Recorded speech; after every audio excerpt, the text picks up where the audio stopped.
All righty. How are we doing, everybody? How are we doing out there? We sounding good? Let me know. Got a good mic check. We at least need to make that good today, right? um, let's just give me a thumbs up or something, and then you can keep spamming Kiwis and everything else. I see Sleepy in the chat. I see audio is good. Cool. Thank you. Awesome.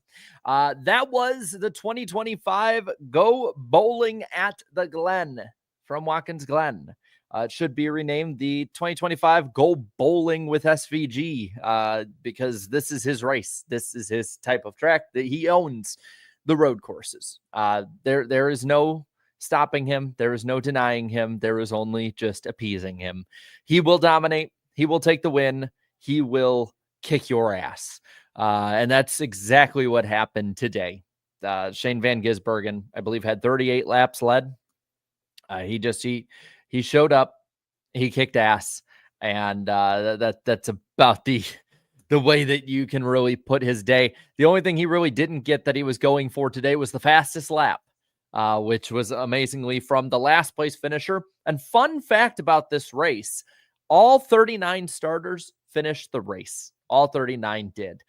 We will talk about the race itself. We'll talk about the few points there are to talk about. We'll give updates on Connor Zilic, talk about that as well.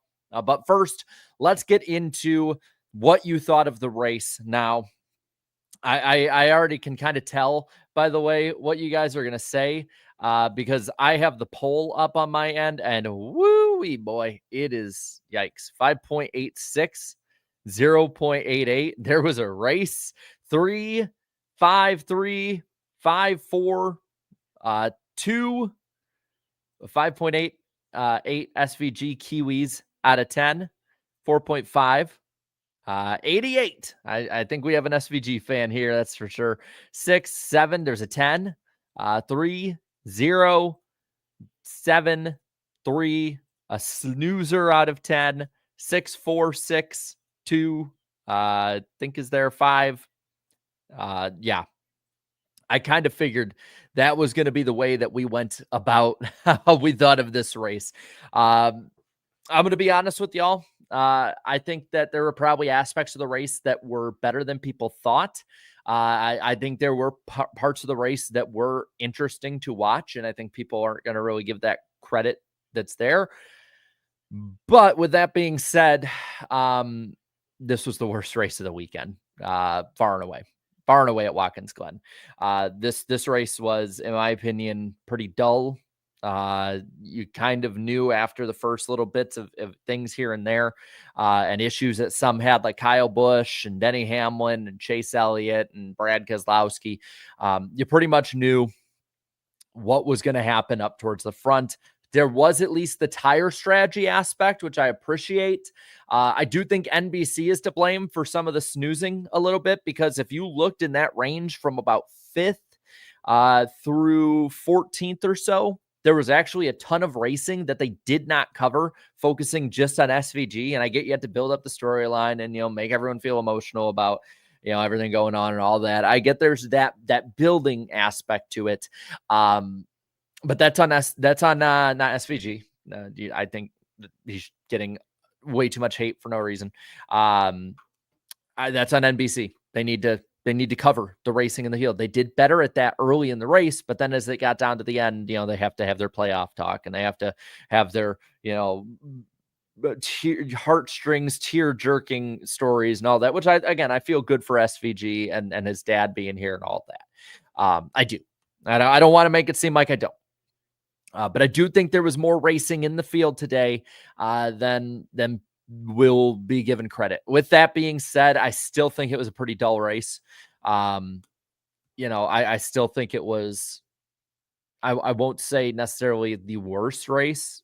If you look on my post tab, the poll early on, you would think this is the worst race of the year. I don't think it was, but I think it was like a 3 or 4 out of 10 day, personally. It was not a very good race. I know what Watkins Glen can be, and this was not it. I know that you're going to have the state-run media for NASCAR talking about how great it is and all that, and this race was, and it wasn't. I don't blame the track. I don't blame the drivers. I blame the stupid damn car. We're going to talk about it every damn day for the rest of the next gen era.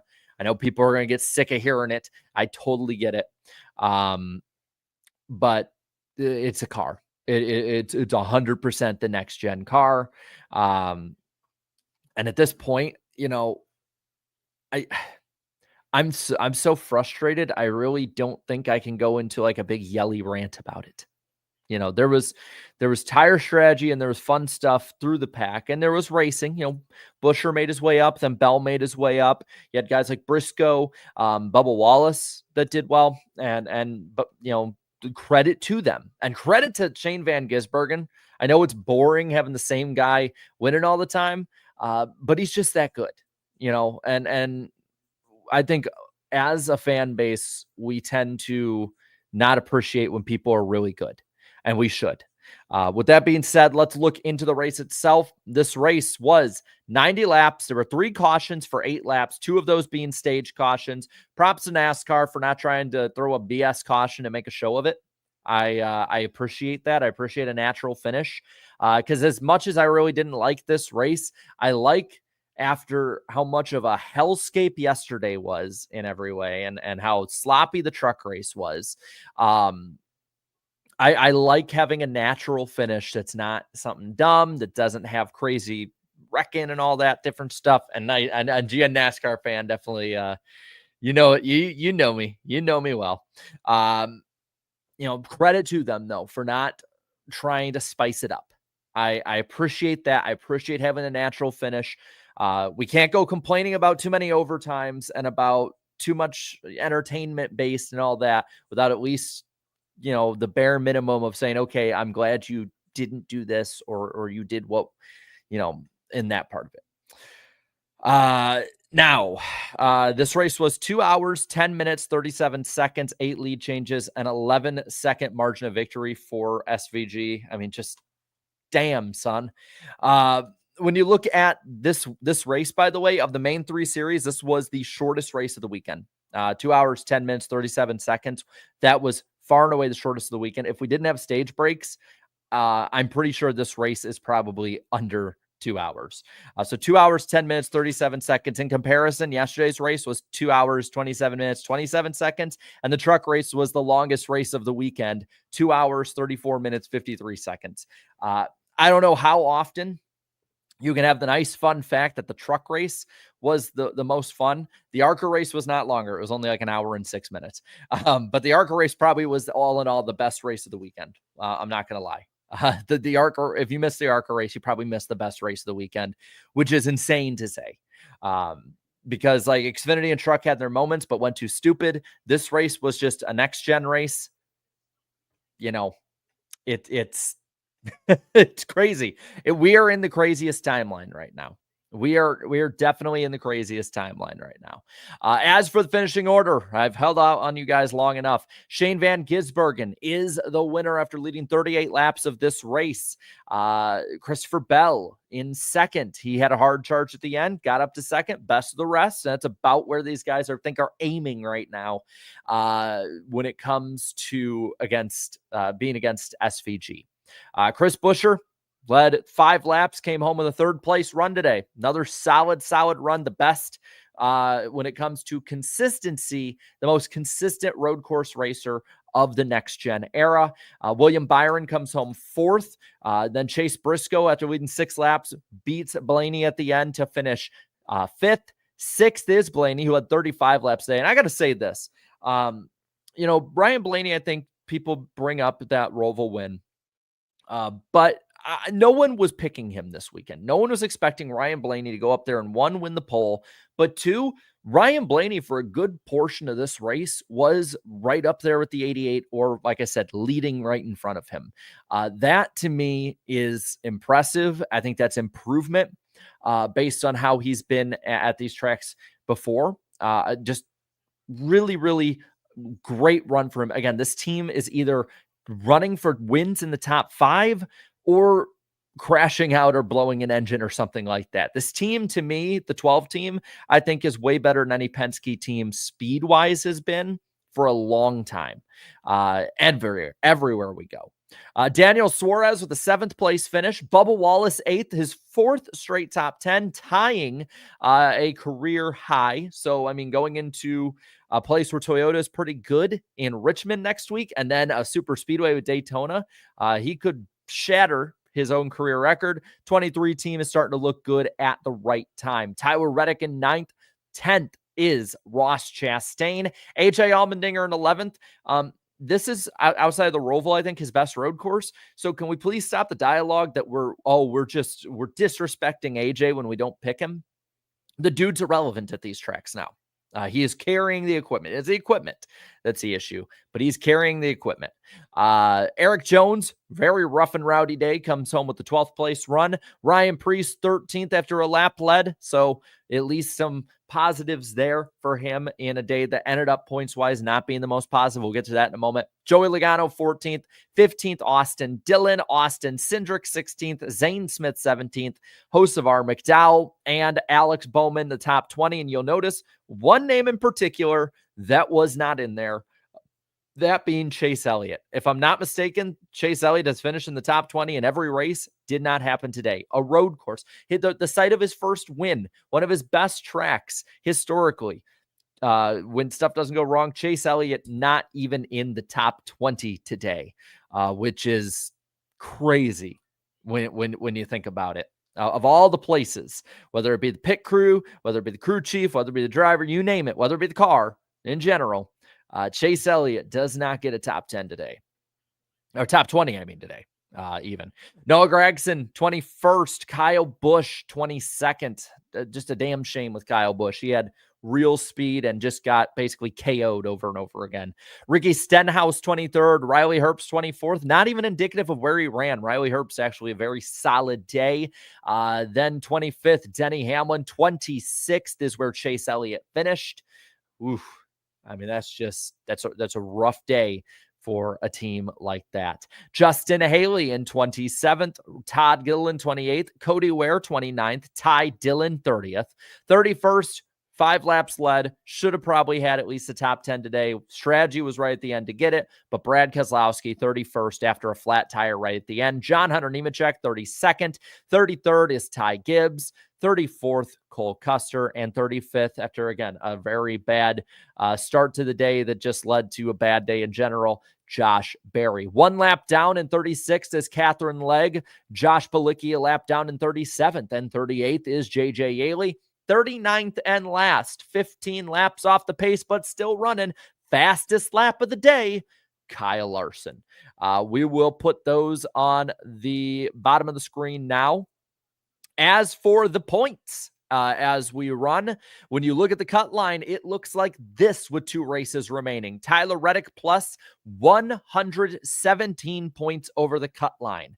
Alex Bowman is 60 over the cut line, and Buescher plus 34, Preece 34. Back with 2 races remaining. The maximum amount of points you can score, I believe, without a win is 112. And which means Reddick is 117. If there is no new winner next week, no matter what happens, as long as he is plus 60 over, or not even plus 60, I think plus 54 over, which he will be. So as long as there's no new winner, Tyler Reddick will be locked in after next week, which there could be. Maybe Austin Dillon pops up. Maybe Kyle Busch does. I don't know. Wishful thinking. But as we run now, it's looking like Reddick is pretty safe on points. He should be good to go. We will get at least 1 driver on points this year, even if there's 2 new winners. He is virtually guaranteed. It's like 99.9% at this moment. Alex Bowman, on the other hand, plus 60, as long as he scores more points than Preece, with no new winners at Richmond or at no new winners, I believe, at Richmond or Daytona, he will be in just by that. It gets a little more difficult to figure out on the fly in my head as we're going, but It's clearing up. The picture's clearing up pretty well right now. Everyone below Priest can't make it on points. Talking a little bit about this race, we can't talk about it without talking Connor Zilic. And because this was supposed to be a 40 car field, it was the first weekend since the Daytona 500 that all three of the top series were to have full fields. If you hadn't seen, he slipped on and fell off of his car yesterday after winning the Xfinity Series race. And ended up breaking his collarbone is what we found out. No head injury. Looks like he got lucky on that side of it. Thankfully, I'd much rather have a broken bone than a head injury. As someone who has had multiple broken bones and multiple head injuries, I'll take the broken bones every time. I think that's just a better alternative. But he was supposed to be in the race. The 87 withdrew from this race, did not even start. I have a feeling that was, they probably could have had a replacement driver. I get the sneaking feeling that was a Red Bull call, if anything else. I get that maybe that's, maybe just like speculation or whatnot, but I'm just saying when it comes to that, at the end of the day, it wasn't really that important, in my opinion. The big thing for me is the recovery time. Typically, at least from what people were talking about online, and a few doctors were talking about with it, seems like it's like, between 8 to 12 weeks to fully recover. Drivers still can race with it. There's been stories of plenty of drivers racing with a broken collarbone before. So as for Connor Zilic, to say that he probably can't race like maybe not Daytona, probably wouldn't be smart. Maybe they do Daytona.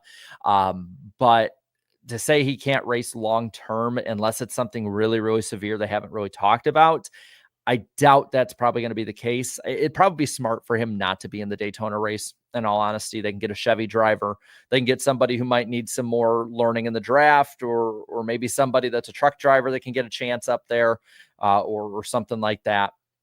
It's just a damn shame, man. It's a shame that his season has been so good and he's still had all of these problems so far.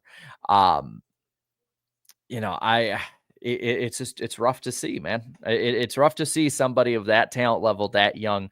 But the thing is, he's young. He'll probably recover pretty well and pretty quickly, being 19 years old, compared to like if, a 34-year-old or a 40-year-old or 45-year-old had the same injury. So there is at least the glass half full side with that. We'll find out more probably this week. I would definitely say we'll find out more this week, what his status will be moving forward.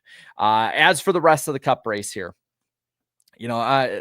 early in the race, we really had the biggest problem for anyone when it came to issues with Kyle Larson, having no brakes, no caution, no problem, just bad day.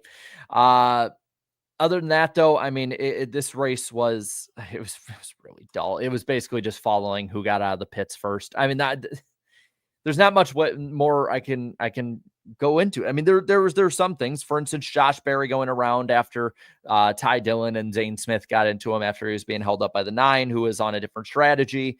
There was caution for debris. That was the only caution outside of a stage caution, which I'm not mad because there wasn't a caution or another one, but more just saying that oh man, like it's getting old. It's getting so old just after these road course races. And I get, it's definitely up for people like me to actually find something more to talk about with it, but there's not much to talk about. Most of my notes are me charting pit strategies. And at that, most of them were inconsequential. That's the other part of it too. Most of them were just like, oh, so-and-so got out. Then they got out in front of this one. But there was some passing, right? There was, but I'm with you on this. This is how I feel about it right now. NASCAR busts the next gen car. It's just, it's old. Looking through, I had more stuff to talk about even before the issues at the end for the truck and Xfinity races than I have for this. You had the contact with the 42 and the 43, and of course the 42 getting wrecked by the 54. Ty Gibbs having just a great day of breaking down, man. And you had the 11 and 8 make contact.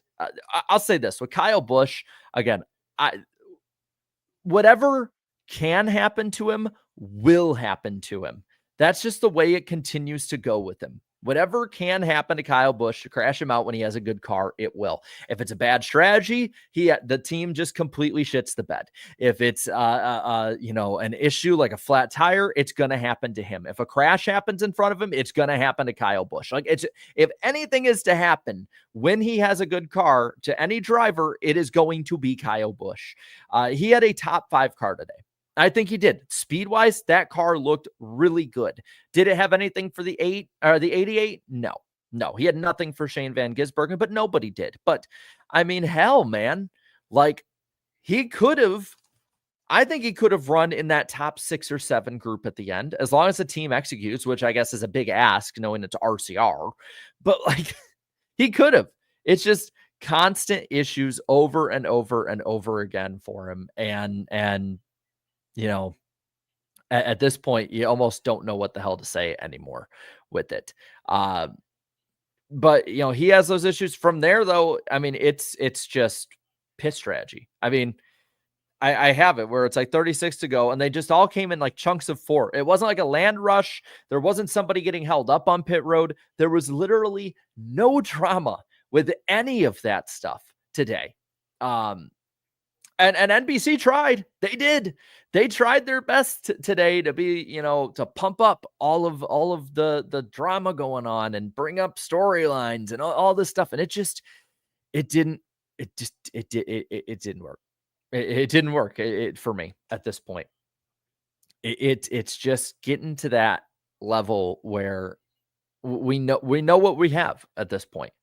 We know when we come to road courses or to short tracks or to super speedways, we're going to get the same thing every time. If I showed you like the last 10 laps of this race, mute the audio, take off the schemes like it's trading paints on iRacing, and it's just blank cars, and I show you 2023, or I show you a super speedway race from this year and from 2022, or I show you a short track race from 2022 and this year, but I take the paint schemes away, I take the context away, and I take the audio away, and you just have to tell me from watching it what year this is or what race. I guarantee it's going to be difficult. I guarantee it's going to be difficult to pick out which one it is because it all looks the same. It's monotonous at this point. At least the first couple of years with this car, people were figuring stuff out. There was, drama with that side of it, but there's none of it at this point. It's just the same damn thing. And they haven't changed anything substantial. You know what, man, I was wrong, man. I was wrong earlier. I said I couldn't get on a rant about it. I couldn't have a bunch of stuff. You know what? It's a damn car again. It's the car again. And at this point here, this is a perfect point. The COT had more updates than the freaking Gen 7 car. The COT had more updates between 2007 or between 2008 and 2009. If you look at those cars, they visibly look different year over year on a spec car, mind you. Like that's what they were really hyping about than this car's had in 4 years. If you look 4 years on the COT from 2008, because that's the first full-time season, and you go from 09 to 10 to 11 to 11, 12, around that area, that car looks completely different. They've changed stuff over the off-season testing, all of that, and it feels like they have no just drive to do that. The Gen 6. The Gen 6 from 2013 to 2016 had a ton of changes. They might not have been the best changes, but they had a ton of changes. And I'm not saying these cars were perfect. I get there's like these rose-colored glasses right now about the Gen 6 era and how everyone loved it. Like, I'm sorry, outside of like 2014, maybe some of 2016, and then like blips here and there, people generally did not like that era. COT, I think, gets overhated personally. Not my favorite car, gets overhated. Watch a Watkins Glen race with the last 3 generations of cars and then watch this race. Because I think you can make an argument that, like, outside, I think last year's because of the playoff drama and people just losing their damn minds made the race a little more entertaining. But like, this is probably the most entertaining of the Watkins Glen races outside of like last year's, just for stupid shit. And it's not a good thing. Like, I get the horsepower argument, but there's got to be more. It can't just be the horsepower, because it's not just the horsepower that's messed up with this car. It's the aero, it's the underbody, it's the engine, it's the transmission, it's everything has to be reworked. And that's what's so damn frustrating about it. Because, yeah, I do think they'll tinker with it. I think they'll probably go to 750. Maybe in a great world to go to 800 horsepower. That's amazing, right? But that's not going to change a bunch of stuff. That's not going to change the fact that shifting will still be huge at the short tracks. That's not going to change a damn thing at the super speedways. It really isn't, because they'll still have the same package there. At these races, maybe it'll have a little impact, maybe a little bit. But if they're not able, even then, with the way the tires are, to get the cars underneath them and make passes, unless there's a huge tire differential, well, then at that point, we're looking at the same thing, but it at least there's a little more horsepower. Like, that's great. To me, the horsepower thing right now feels like a PR campaign. That feels like a PR campaign where they're going to say it. They're going to jingle the keys in front of us. They're going to like, oh, you're going to be quicker next time. You get it. And then they're going to be like, oh, we tried it. We might as well go back to what we had before. Like that's what it feels like. And it feels lazy. It does. I don't think NASCAR is lazy. I think it's just, at this point, it's bureaucracy. And it is bureaucracy at this point. It is the team's not wanting something, the OEM's not wanting something. I don't think TV has much on this side of it, but they have. I mean, we heard the playoff talk, we heard other talk. The TV has a huge reign in a lot of this stuff too. And NASCAR has their side of it, and you have all of these compounding factors and people that are pulling each way on the argument. And I'm sorry, if I wanted to see bureaucracy and changes move at a glacial pace that ended up not helping at all, I'd watch C-SPAN. Like, that's where I'm at with it, man. Like, it feels like listening to politics without at least I guess it's more mature than politics at this point nowadays. Like that's where we're at. If I wanted to see a bunch of people complain about them not getting the money that they wanted, and complaining and tug of war over money and not getting stuff done, again, I'd watch C-SPAN. I'd watch the U.S. government. There, we have a damn earthquake. It's not an earthquake. I just pulled the damn computer. Like that would be more fitting. Because what we saw today, it's unacceptable. It's unacceptable that we've had this for 4 freaking years. I mean, yeah, we're not fully through this year. We're almost there. This was like what, race 24, and then 26 if you add in the non-points races. Like, we're pretty much through the year. We have like what, 2.5 months left, because we end the first weekend of November. We have less than 3 months left of this season. We're basically 4 years in, and we're stuck with this stuff. I mean, again, glass half full. I'm glad that we didn't have just a complete demolition derby like the 2 races before it with Xfinity and trucks, or even kind of like last year's before the awesome finish. Like, it was kind of stupid last year, but hey, I mean, I guess it was more entertaining than this. I'm glad we had a natural finish. I'm glad NASCAR didn't try and just BS a finish up about it. There are the glass half full things you can look at with it, but my opinion is, if you're looking at a race and you're having to scrape the bottom of the barrel and grab at different things to justify a glass half full look at it, because like, there's got to be something out there, it probably wasn't a good race. It probably sucked. It probably was a bad race, and this was a bad race. I take it back. It was not a 3 or 4 out of 10 day. It was a 3 out of 10 day. I won't go 2 or 1, because those are like the utter disaster races. Those are reserved for 2008 Brickyards. That the 2014 Richmond race, for instance, not the spring one, but the fall one that wasn't really all that good. That's what those are reserved for. But it's just bad. It's just really, really bad. Let's see. Beast of Metal in here says, I saw an article on The Athletic where the driver said they're already on the razor's edge of control with 670 horsepower and have no room for error because a slight misstep immediately swaps ends on the car. And that's the car's broken.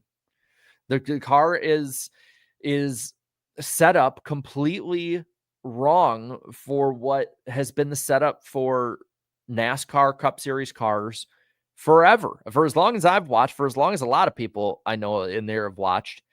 And it is true. It's why they're talking about only raising horsepower at like shorter tracks, for instance. Probably not even road courses. That's the thing. We're probably not even getting it at road courses unless they expressly have said something like that. They're talking about that side of it because if they do it at intermediate or bigger tracks, the cars are just going to spin out because the cars are so broken that they literally can't be changed, that they have to be neutered in the engine in order to work. Well, did anybody, like at any point, years in advance when these things were going on, I know the drivers did, they voiced their concern, but did anybody that made the decisions with OEMs and NASCAR themselves ever raise it up and say, raise their hand up and say, hey, we can't do this. This is broken. We cannot fix this. Like if this is not good, we can't do anything about it for a long time. No, apparently not. And if they did, they were probably told to like sit in the hole for a week and think about what they've done. I mean, and I want to say this is not anything to do with SVG. I don't want to see Shane Van Gisbergen getting hate at all. The dude is insanely talented and great and should not be getting the hate that so many NASCAR fans have been giving him lately. Do I agree with him being in the playoffs, sucking every place but the road courses? No, but that's not him or Trackhouse control. That's not. That is a NASCAR thing. That is, that is not him. I think he should be appreciated for just how good he is because he is amazing. He is 4 road course wins in a row. And I know, it's his specialty and all that, but we've seen guys with specialties at road courses before come in. Look at Montoya, who was excelling at road courses when he came in. He even had really good years like 09. Ambrose, for instance, road course ringers back in the day, like Boris Said and Scott Pruitt. Even greats like Jeff Gordon, Tony Stewart, hell, Robbie Gordon back in the day was really awesome. None of them outside of Jeff Gordon were able to do what Van Gisbergen has done in like stringing together road course races. And even with Gordon, that was 2 tracks. In my opinion, Van Gisbergen has tougher competition now at road courses. Because they're so much more important. He should not be getting any hate thrown his way for just frankly kicking their ass. Like if you're upset the SVG is winning, your driver or your drivers who you're rooting for, or if you're not rooting for anyone, the drivers in general need to get better. They need to get better. If they're going to beat him, if drivers are sick of him winning, get better and beat him. These road, and you can't say it's because, like back in the day, there's 2 road course races, and it's not that important. So we'll just focus on the other 34. There's 6, 7, maybe even 8, depending on some different rumors of road course races on any given year in the Cup schedule. They're important. You need to focus on them, and the drivers have gotten better, and they're still getting their asses kicked. So beat him. That's where I'm at with it. I don't want to hear this. He shouldn't be here. He doesn't belong in NASCAR. He's just a road course merchant. No, or the playoff stuff, even as much as I'm not a pro playoff person, it's like him and Trackhouse game the system. They knew what they were doing. There's a reason he got extended. It is not SVG. I'm with you. Purely anything wrong with this race today is purely on NASCAR. It is not SVG. It's not Trackhouse. It's not Chevrolet. It's none of them. It is purely on NASCAR. Beast Metal with another one. The Athletic also pointed out the tire to rim size of the ratio may also play a factor because apparently a tire's ability to deform without braking also plays a role in maneuverability. Yes. Yeah. Again, I feel like a broken record and it's not just like a broken record of what I've said. It's a broken record of what Dale Jr. said, what Jeff Gluck or Jordan Bianchi has said, what Denny Hamlin has said, of what Kyle Larson has said, of what Chase Elliott has said, of what all of these drivers, Harvick has said, Truex has said. All of these people have pointed out these issues, said these things need to get fixed. And here we are every week having the same goddamn conversation and the same talking points and the same things that we all know are wrong with this car. But again, at some point through the process, I get that COVID was an issue. But COVID was 5 years ago, like 5-6 years ago, depending on seasons, if you're looking at it, of testing of this car. All right. This is not this is not something at this point that's acceptable. And the amount of paid shills in the media who are just like burying their head in the sand, saying everything's great and amazing, that's not helping, right? Because all it's doing is getting people more and more riled up. And you're seeing it, in my opinion, that's why you're seeing so many people be so negative this year. It's because of the car as the root issue. It's why so many people are going after Van Gisbergen when he doesn't deserve it. It's why so many people are complaining about Hendrick or Gibbs when they don't deserve it, because they've just been really damn good this year. Like, and they've done well. It's why people are complaining about Byron last week with the fuel side of it. And they're I think they're unfairly pointing this hatred towards the drivers in the competition who have, in my opinion, little to no say anymore, really, in what goes on outside of just don't add new stuff during the year. And you know what? That's probably something for the best. You should probably not add new rules during the year. But the drivers, especially, like the Byron last week went out and did what he had to do. Do I like how it was done because the car is broken? No. Same when Briscoe did it, or when Hamlin aero blocked his way to a win at Dover, or this week when there's no passing to the back. Don't get me wrong, no. If there was passing today, there's no way. There is no way they were getting past the 88.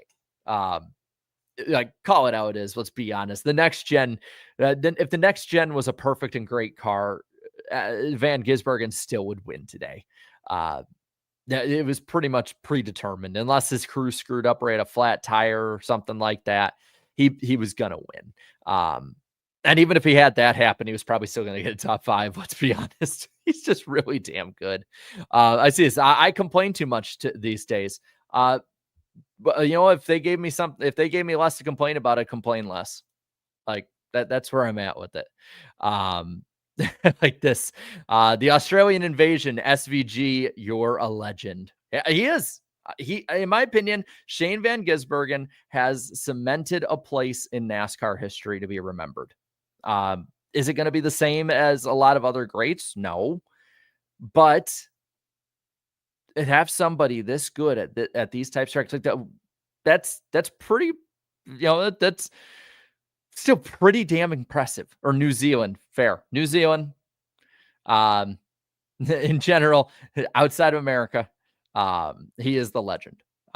He showed up a little late for the open wheel invasion, which really wasn't all open wheel guys, but just more outside of NASCAR guys coming in. But he is the best of them. He is down under. Fair enough. But no, I mean, the conversation I think is real by the end of the year. Especially, I think he probably is the favorite with the Roval. Last year did pretty good. So he's going to be the favorite with the Roval. He's going to be somebody that is going to be here for years to come. I mean, he's probably going to be at the top of his game at these types of tracks for another 4 to 5 years. I think the conversation already is real about him being up there with Jeff Gordon and Tony Stewart. Top 3 at minimum right now. At least with Tony is that he won a lot of different cars, and teams and different stuff like that. Like I think there's a real argument with those 3, but by next year we could be like, it's done. It's him. Maybe Connor Zilic comes up and he adapts fast. That could happen. I mean, he'll be working with SVG next year. So like that is something that could happen, is that he could be the one to challenge. And maybe there'll be that kind of entertainment basis when it comes to the road courses. Uh, Maybe that's something with it. But at this point, I mean, just if nothing changed with the system, chalk SVG to be in every year and to get a ton of points. I think they said like what he has like 21 or like 22 points or something already for the playoffs. He's not going to get any top 10 because he's nowhere near good enough to be there right now in the ovals. And I do think he needs to improve on the ovals, right? I do. I really, I want to see him improve on the ovals. I want to see him be a top 10 threat. I don't think he'll probably get there consistently, but I want to see him be somebody that outside of 5 or 6 road course races of the year can get 6 to 8 top 10s on the ovals, right? I think that's fair. I think it's very fair. If he can do that, with the wins that will counteract a lot of the other issues at ovals, totally could see him being the top 15 guy in points. Maybe if the field is a little off or like it's been sort of, it's been made closer together, even if it's for better or worse. But if that's the case, like I don't think there's a reason why he might not be able to get top 10 in points at one point or another.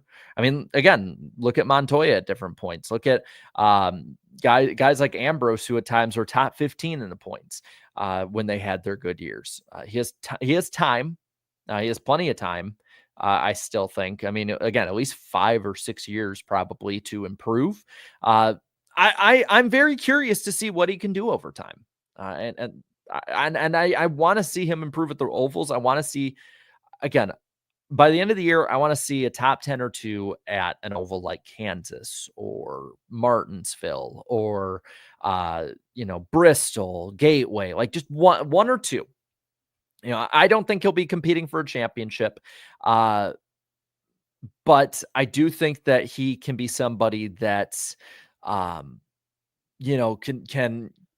get further than people think. I'll put a poll out there. How far does SVG go? And I'll just put what round he'll be out.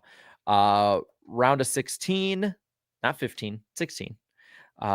Round of 12, round of 8, or does he just run the gambit? Super speedway happens with Talladega, rain, whatever. Final 4.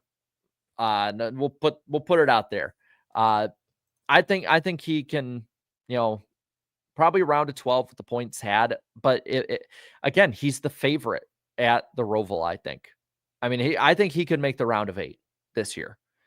With the points he has, if he is just able to be just good enough those first 3 races. And again, Darlington, I get it was boring in the spring, but the Southern 500 tends to be better than the spring race, and it tends to be more wild. You can't tell me there's not going to be 2, 3, 4 different guys that are in there that wreck themselves at some point or get wrecked.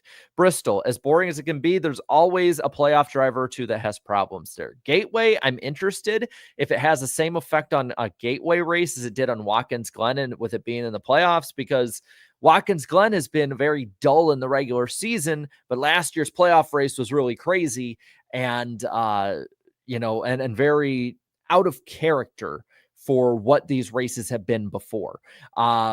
When it comes to the next round, I mean, all eggs are in the Roval basket. That's just the way to look at it. And then from there, Las Vegas, Talladega, Martinsville. Again, I don't see him being up there to win at Talladega. It could happen. Anything could happen. Maybe there's rain or something weird like that. But I don't think that happens. I think the max he gets this year is round of 8. Maybe I just, because once you get to the round of 8, yes, there sometimes are like a Logano that's not very good during the year that makes it in there. But even then, it's somebody who can score points or get wins. And I get Talladega throws that wrench in there, but I don't think it throws a big enough wrench to get the 88 that far. Not with Martinsville there and how good the best guys in the Cup Series are the best guys at Martinsville. So I get it's a lot of SVG talk and a lot of car talk, but that's the 2 big things at this point. Like that's it. Those are the big factors that we got today. And then there were other parts. Again, The top 10 good runs for Suarez. Bubba Wallace has improved so much at the road courses. Again, that's why I don't discount him at all for what he can do at the Roval if he makes it that far with the other races in that round. He could be someone that sneaks through. I think he needs to get his flowers for how much he's improved at these racetracks. Is he going to go out and win one of these, even without the 88? No. But Bubba Wallace deserves some props. And yeah, like I said earlier, a GN NASCAR fan puts in there 4 straight top 10s. Next week, Richmond, good track for Toyota. Totally could break that record that he has in his career. And then he got Daytona afterwards. Darlington he's run well at. So, I mean, this team is getting better at the right time. Reddick, somebody else who has improved. He's been off at a lot of the road course races. Top 10 speed today. Jones, even after the issues with his teammate, comes home 12th. Preece, again, he got so far and tried so hard, but in the end, it didn't even matter. We can look at the points here on this side of it, and you see on the bottom, SVG right there, tied with the lead with Denny Hamlin for wins this year. Doing what they have to do and doing what he came here and was brought here to do. But when you look and they scroll on the bottom, we'll get past the last couple winners, and then you'll see Tyler Reddick plus 117. We talked about him earlier. As long as there's there will be one in on points. As long as he scores like a certain amount of points, he'll be fine next week. After Richmond, Bowman plus 60, Buscher and Preece 34 apart. Daytona again is that big equalizer. But at the same time, if I'm Ryan Preece, can you win flipping? Or can you gain a bunch of points flipping at this rate? Because damn, the guy always gets caught up in these wrecks. I don't see a pathway points-wise this far in. Those teams, I think, are too close together. The 48's too far ahead. The 45 is like, he's not knocking on the door. He's opening the door, and it's just a matter of if, like, Lady Luck decides to kick him in the face and get him out. Like, that's where we're at with it. Daytona, again, the wild card. Anything could happen. I know that. Look at Harrison Burton last year. But I think without a new winner, I think the points are pretty much set how they are personally. Because again, you can gain 17 points in a race or in 2 races, both. But you're basically going to have to do 17 or 18 points a race for Preece to get up to Buscher. And then with Bowman, he's almost a full race ahead. If next week, Alex Bowman gains 2 points on Ryan Preece with no new winner, he'll be good to go. Actually, yeah, I mean, he'll pretty much be good to go. I think he's 26 ahead of Buscher. There's more of a chance of Buscher catching the 48 than I think the 60 catching the 17 at this point. But all those teams right now outside the 45 are really hitting it well and hitting their stride. I don't see it personally. I don't see a clear pathway without a big wreck at Daytona and some stupid stuff happening. And I'm also assuming that team cars are probably going to stay with each other. The 60 and the 17 are probably going to be pretty close together in that race. So there is that. As for the poll, how far does SVG go? As we roll, 43% of you say he's going to make the round of 8, 32% say round of 12, 21% say first round exit, 5% of y'all are mad lads going with the final 4. I admire your confidence. I admire it greatly. Let's see. As for the rest of it, I mean, we talked about before Chase Elliott's streak ending. I think we talked about that as well. Yeah, it had to end eventually, but the fact that it went this long, 23 races, I believe is how far it went. Might have been more. It's still impressive. I get he's a Hendrick car. I get all that, but you know, he's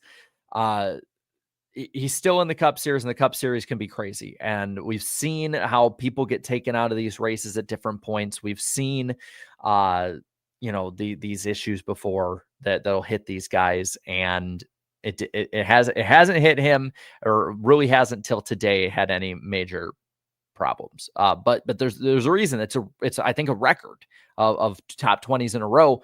It's difficult. This is a difficult series. I don't care what the rules are. I don't care what the conversation around about the car is, whatever it is. It's a difficult series, and have any kind of streak like that of top 20s, 15s, 10s, you name it, to either hit a career high or a series high, that deserves props. And the fact that the networks have not covered that kind of stuff to me outside of a brief, like, oh yeah, Chase Elliott did this, or oh yeah, Bubba, said that. I props NBC for bringing it up today on the Bubba Wallace side of it.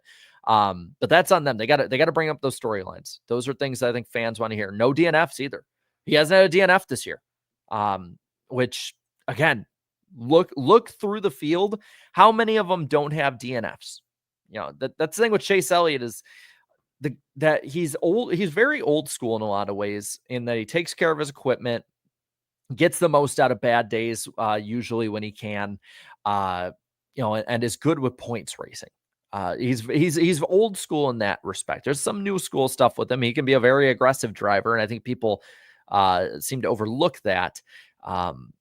But I mean, yeah, going into today, he completed all but one lap this season, and he finished on the lead lap. The top 35 finished on the lead lap today. So like, that streak's pretty much still there. He's finished all but one lap this year, run all but one.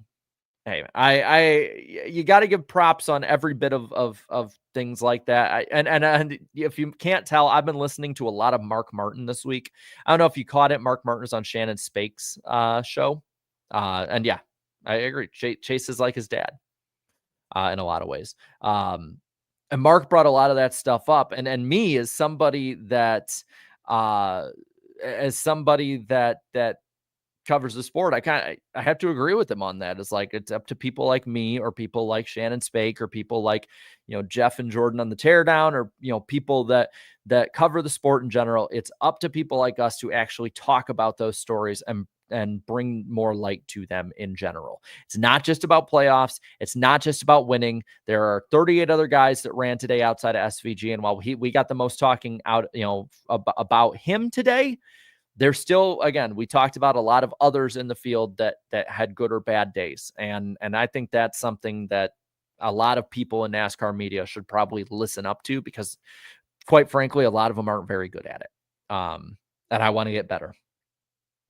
But between the car, between SVG, between talking about streaks, records, all that, let's get to the Super Chat cool down lap. I know a lot of y'all have been waiting, and I appreciate you guys waiting. I appreciate everyone that's commented, whether you donate or not. I appreciate it all. And anything that you guys have to say. I like looking in the chat and watching, and responding and having a conversation with you guys on it.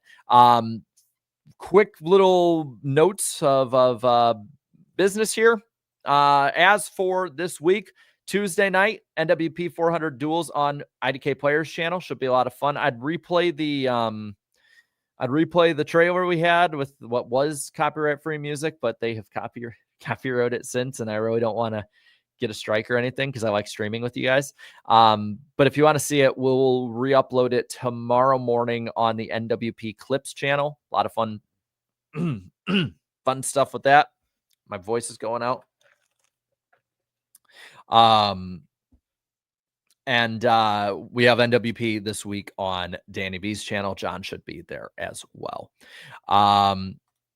Here's a question. What do you say to people that say, if you hate it this much and don't watch because it's clear that NASCAR won't make any changes? I think it's a dumb argument to tell people, if you don't like something, don't watch.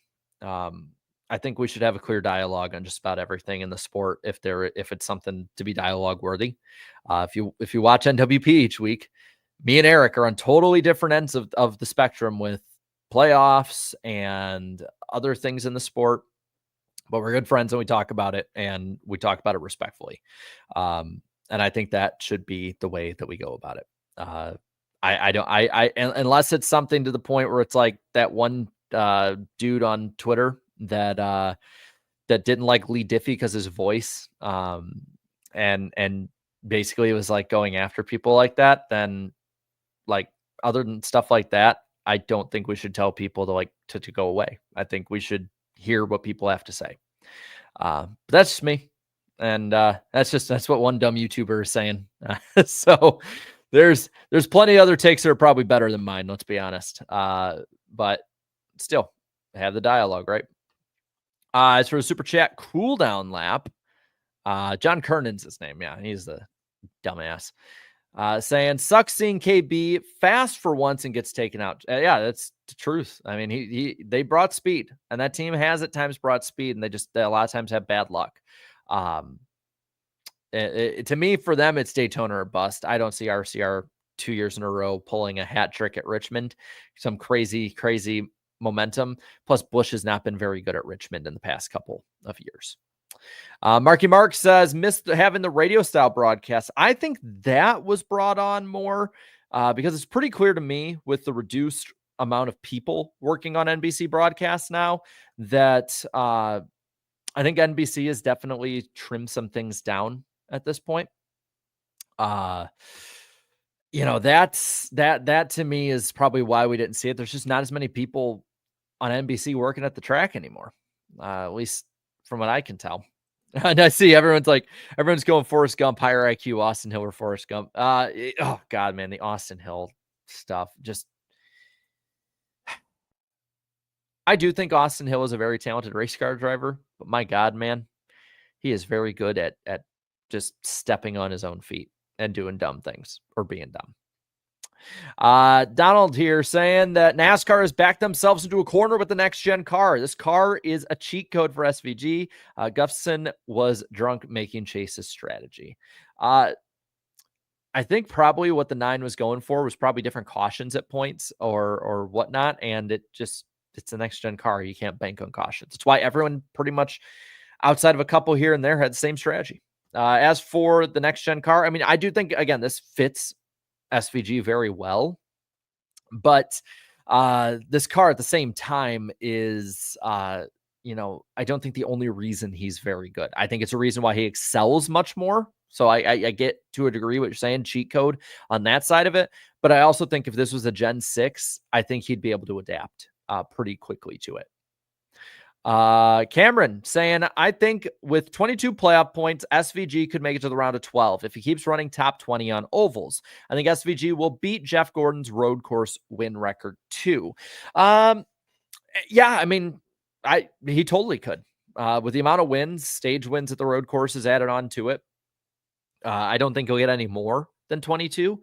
So to probably put him, when they start doing the reseedings and everything, probably put him 3rd to 5th, somewhere in there, because there'll be others like that, as many wins, but more stage points, stuff like that.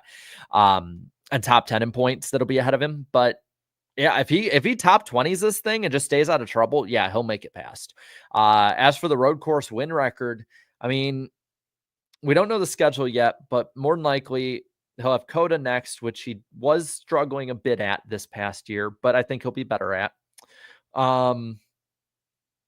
And from there, the next one probably would be San Diego and then Sonoma. So he could, I think, because I think he's far and away the favorite at San Diego. But yeah, I mean, Coda's the mystery for me. But of course, we all said that about Watkins Glen, and look what happened. Flame Hayes says 9 team and easy round of 12 exit. Pathetic today. Maybe, but we've said that before about Chase Elliott when he has seasons like this, and he, like last year, he made it to the round of 8, I believe, and was a couple laps away from getting a win and was dueling against Ryan Blaney for that win. So that maybe, but I could see him getting round of 8. Bobby Blair saying by next gen road racing standards, this race was fine. By Watkins Glen standards, SVG is a god road racer. Yeah, and I appreciate you pointing out he's just really damn good. If he wasn't in the race, the race at the end between Bell and Buescher would have actually been really cool for the win. I wish it would have been covered better. But when nothing but winning matters, nothing but winning is covered. Vikings all day. Skull, buddy. Saying, I swear to God, if that damn road course merchant survives a round of 16 and wins the Roval, it will be the last straw regarding the playoffs. If last year wasn't the last straw, I don't know what is. I don't think that SVG getting far is as bad as last year or the last couple of years, or the different things that happened, and not even the Logano thing last year, but just like the whole way Martinsville played out, all of that. SVG getting that far is not even close. Gotta take I got Sprite. I hear it helps when you're talking a lot, it helps your voice better. We'll find out. Justin Drake says 5 out of 10 race. Other than your typical NASCAR gagging and choking on Elliott so he could get to pit road and Ty Gibbs reverting to his Xfinity days, snooze fest of a race. I'll say this with the Elliott side of it. As I know a lot of people are saying that NASCAR swallowed the whistle so Elliott could get to pit road and all of that. I don't think that's the case. I think it's just, to me, that to me it's just more NASCAR officiating is really, really slow these days. That's what I think it is. I would have probably put on the tinfoil hat a little bit with you a few years ago, but NASCAR officiating the last couple of years has just been really, really slow. It has. They call these cautions slow. And to be fair, like when the 21 crashed, I think that actually was the right call, personally. I'll rip on NASCAR officiating all the time, but like, to me, that I think that swallowing the whistle in general at road courses to see if a car gets rolling is the good move. So that's kind of where I'm at with it. Just saying. Let's see. Below the apron, SVG, SVG, SVG, SVG, SVG. And I love the Darth Vader profile pic. That's awesome. Below the apron. I haven't heard that one before. I like that. I really like it. I like everything about this. A lot of fun. Young Money says Larson pulled another Mexico by winning the Xfinity fastest lap, multiple laps down. And you know what?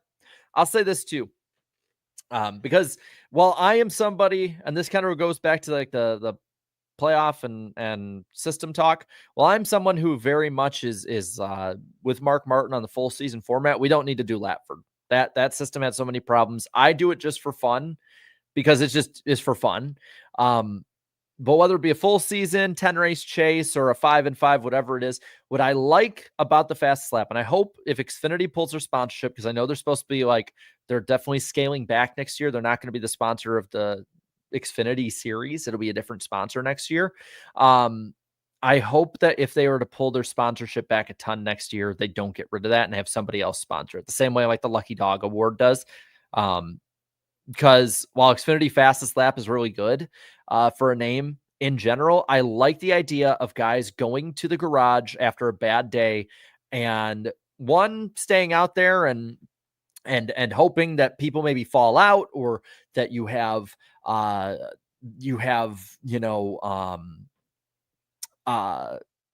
that you can like pass some people, but also if you just put a really damn good lap together and you end up getting a point out of that and making it work.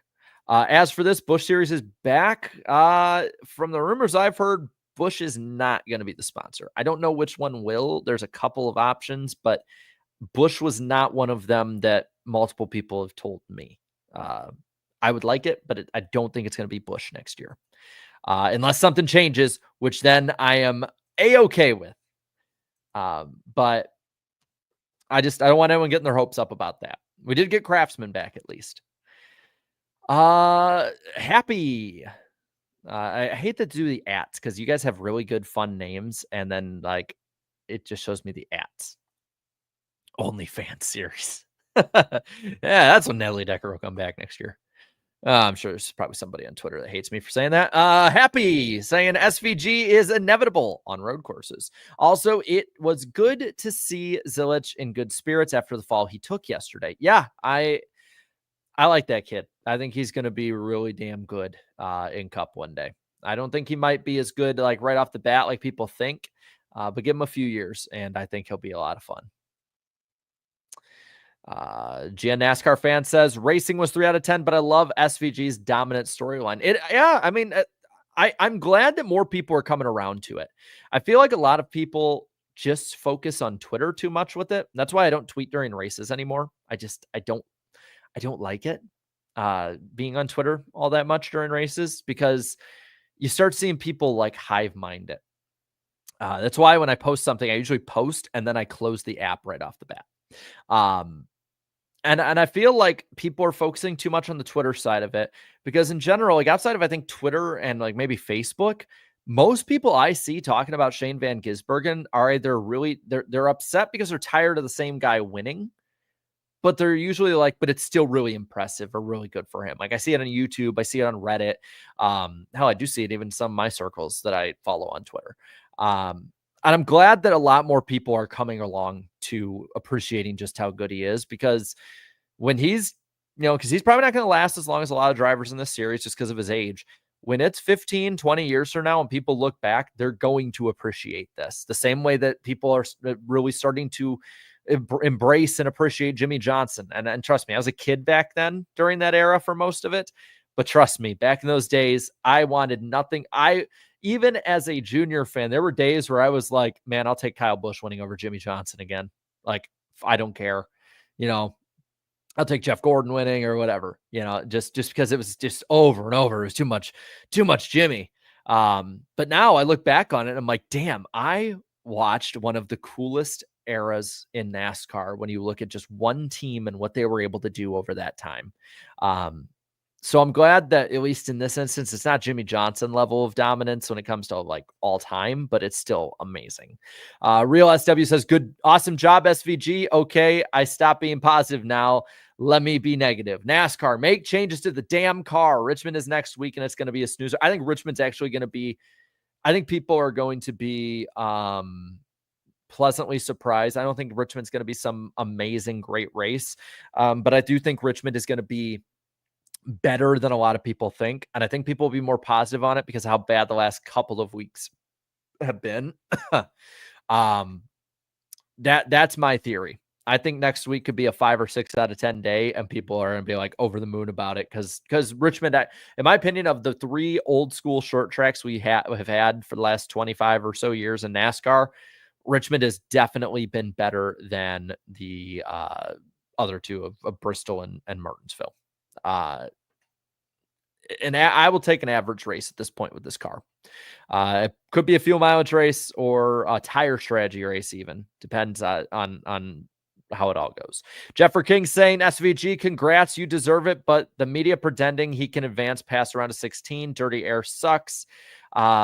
Someone save us 3 out of 10. I would say, again, if he is just able to stay out of trouble, he'll probably make it past just because of the playoff points. That's how it's been in the past.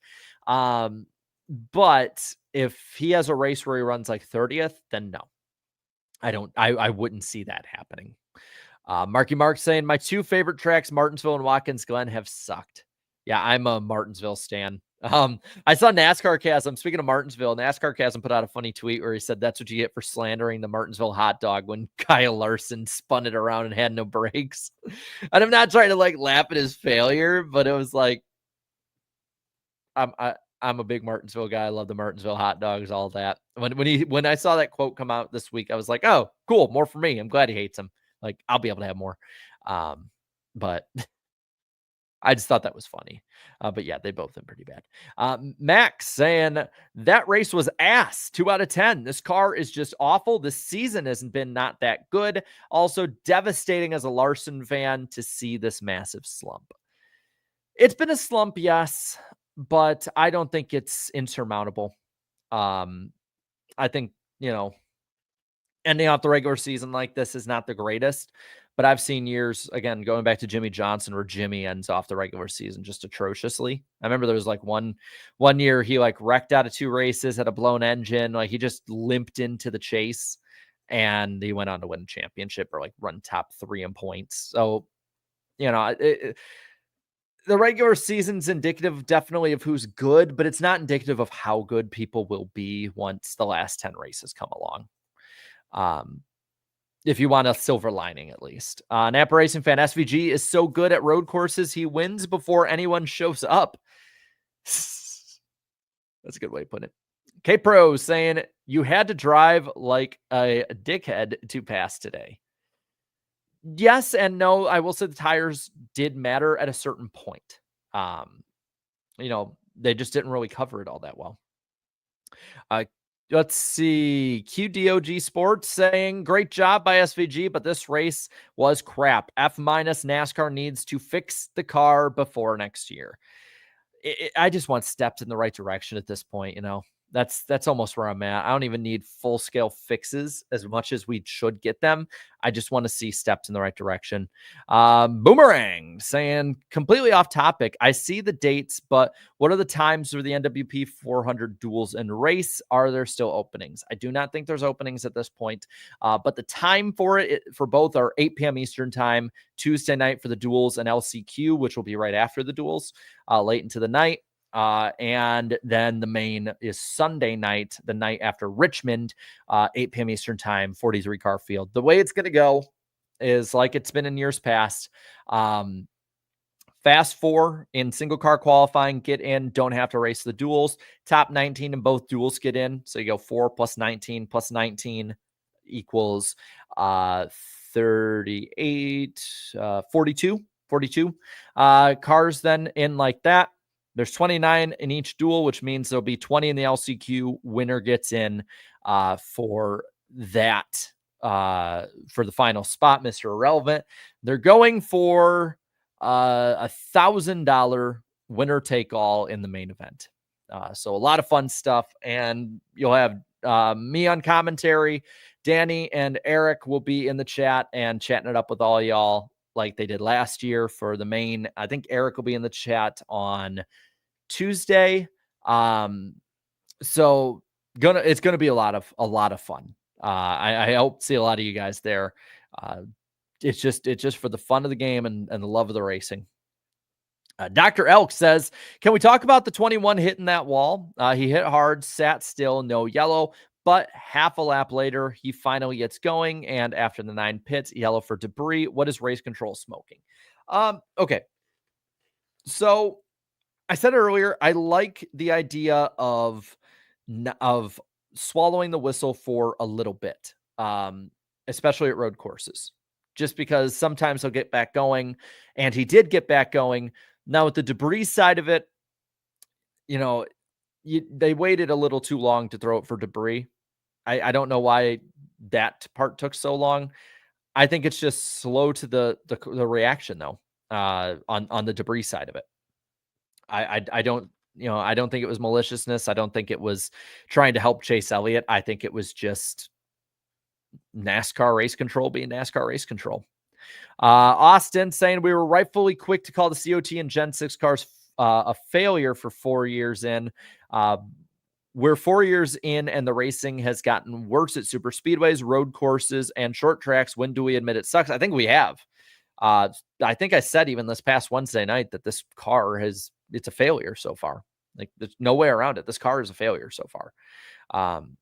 Everywhere it was supposed to be good, it is too good or not good.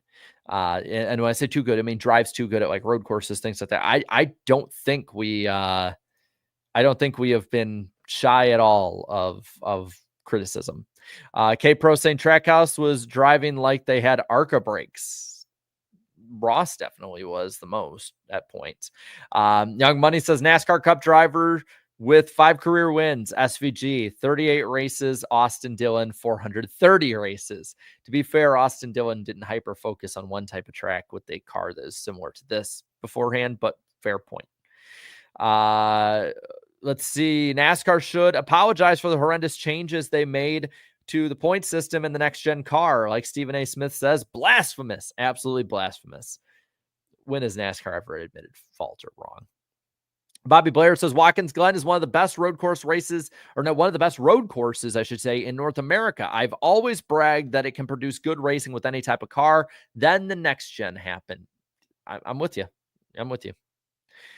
Dr. Ow, fun idea for you to consider. April 1st, 2026 is a Wednesday. For April Fools, you could make a random driver of the week, Ricky Bobby, and see how long it takes Eric and Danny to figure it out. Ooh, that would be fun. That would actually be really fun. That could be like our non-points race kind of thing. Austin here saying, honestly, I'm surprised we haven't seen that Zilich accident before. Have you ever tried to stand on your door's edge? It's hard with no window net. Yeah, I have. I did it for promo once, and I was surprised just how difficult it was. And so, like, I leaned on my door with my knee to do it, and I actually put like a little bit of sticky substance on my shoes so that they wouldn't fall.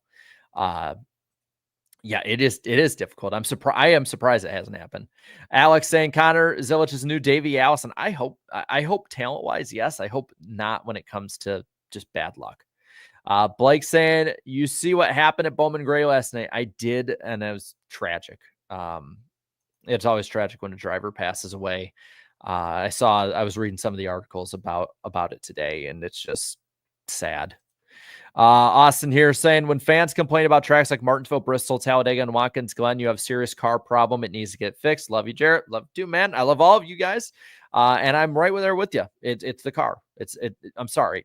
Martinsville, Bristol, Talladega, Daytona, Watkins Glen. These are not bad tracks.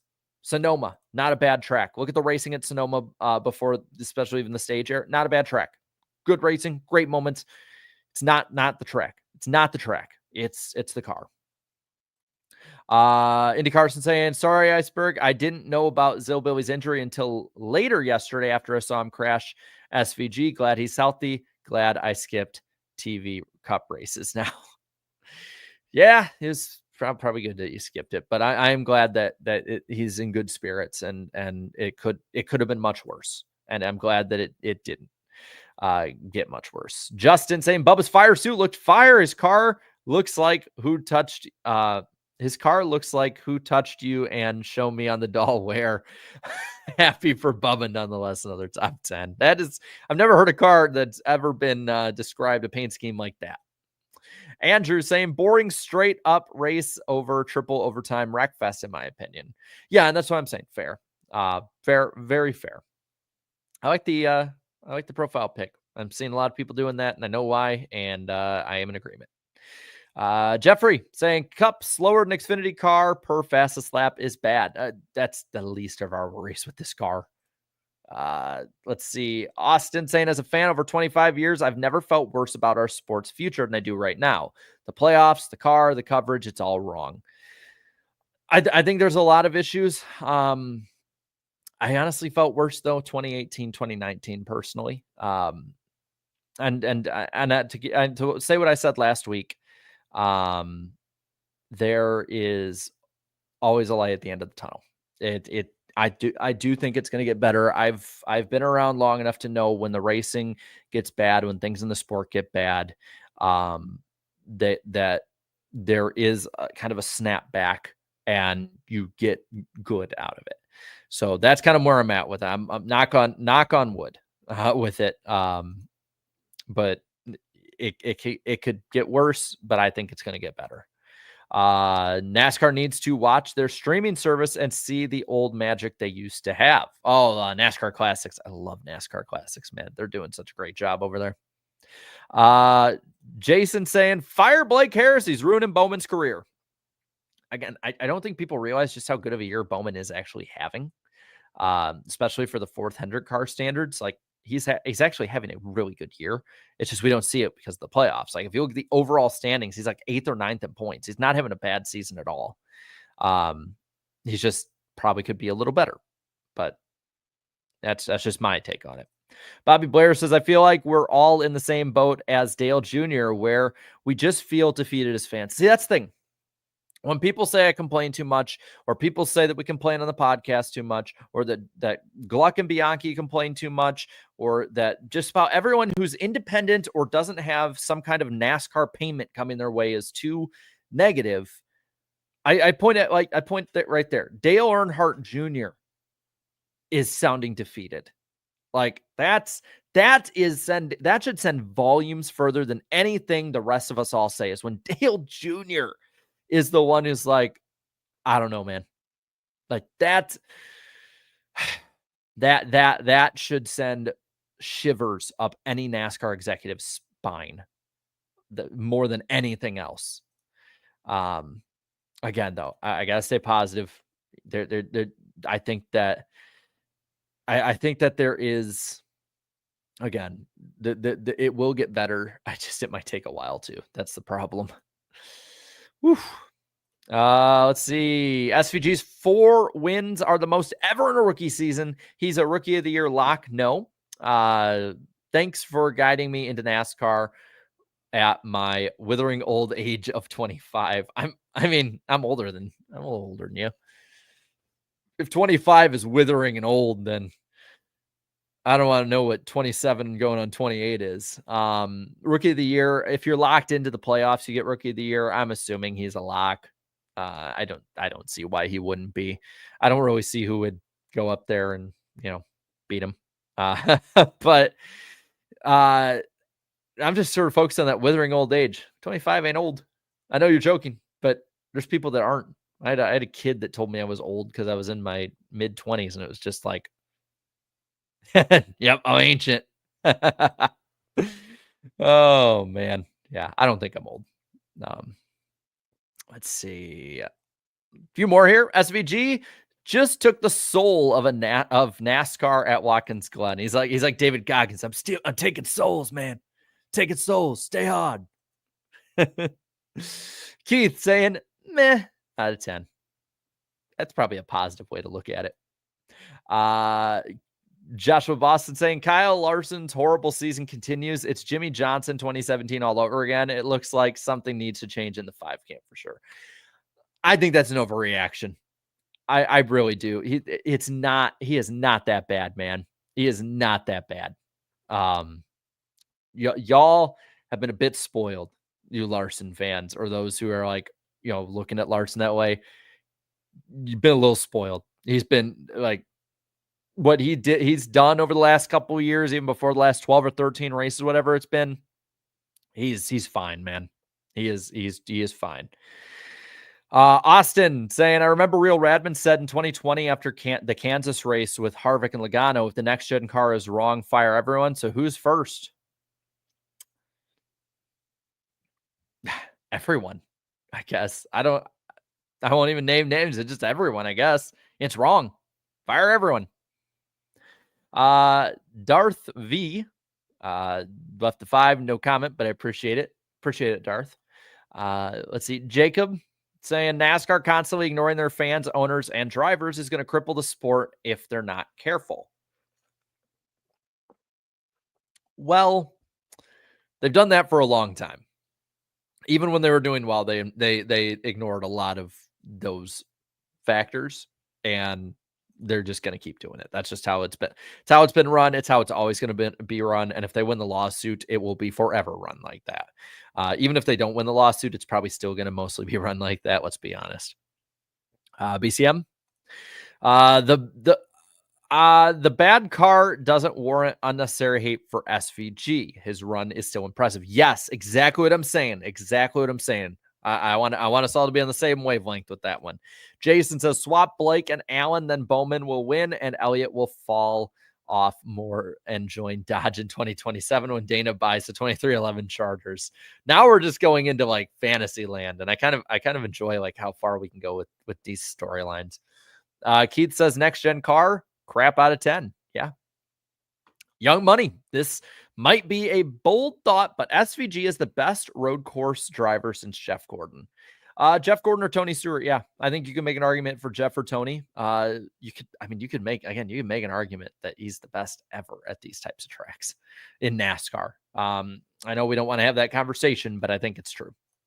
Hunter Nixon saying sanctioning body is a joke. They always tell us we're open to how to fix the car, yet they see social media and do nothing. This is why you should never have a corporate asshole that doesn't care about the sport running it. Yeah. Again, social media isn't everything, but it's the best way that we can talk to fans and to others that are interested like us, and fellow fans. And, at this time, it's the best metric you can get. And it's pretty clear what they say about most things. And it's the opposite of what NASCAR usually does. Gooby's Fun Zone says, doesn't mean that SVG has the most wins in a rookie. Doesn't this mean SVG has the most wins in a rookie season? Yes, it does. Speedway Anywhere with the 2. Thank you. Pack Fan saying, so is Chase washed or is the crew chief the problem? I think everything's just a little bit off. I don't think he's washed. I think he's a lot better than people give him credit for. Whether it's a new crew chief or just some kind of fresh start, I think Chase will be fine as well. Personally, I think he's just kind of in purgatory right now. I think he's the third Hendrick driver, and that's kind of hard for a lot of Chase fans. Probably that's a tough pill to swallow. Young Money, another one here. Will Power wins at Portland, and Alex Palou wins the championship 4 years in a row. Damn, appreciate greatness, man. Appreciate greatness. And then Speedway Anywhere says, on a lighter note, Vikings beat Eric's team. Yes, they did. It's the preseason. Woo! We beat the much hated, maligned Houston Texans, the rivalry that everyone ignores, but it's such a good one. 3 in a row, they're saying. So still really awesome. Congratulations to him. Then Timmy Wolf here. Have you heard the new Cole Swindell song, Dale Jr.? I have. Not a big country guy, but I can appreciate it for what it is. But that'll do it. That'll do, Pig. That'll do. All right, so we'll be live Tuesday on John's channel for NWP Duels and LCQ. NWP live on Danny's channel. Of course, we'll be live after the races at Richmond and the truck and cup ones, and then Sunday night for the NWP 400. So should be a lot of fun. Videos coming out this week. I will be probably not posting too much new stuff if anything comes out Tuesday or Monday. A lot of work to do on the duels, and I think I won't say where, but I'm flying out of town for a 24-hour work trip. I'll put it like that. So a lot of fun stuff coming. I appreciate all of you guys. I see K Pro. One more here is the NASCAR case with the current charter and TV deal. What is there to change? Long as the money flows and the tracks get paid, what motivation does NASCAR need? That's probably what they see with it. Probably no motivation at all to change, but there'll probably be ways that they change back and forth with the teams and payouts and all that. But no, that'll do it. I will see you guys this week. Appreciate all of you. Have a great rest of your Sunday night. A lot of it to go. And I will talk to you guys later. So till then, see ya. Bye.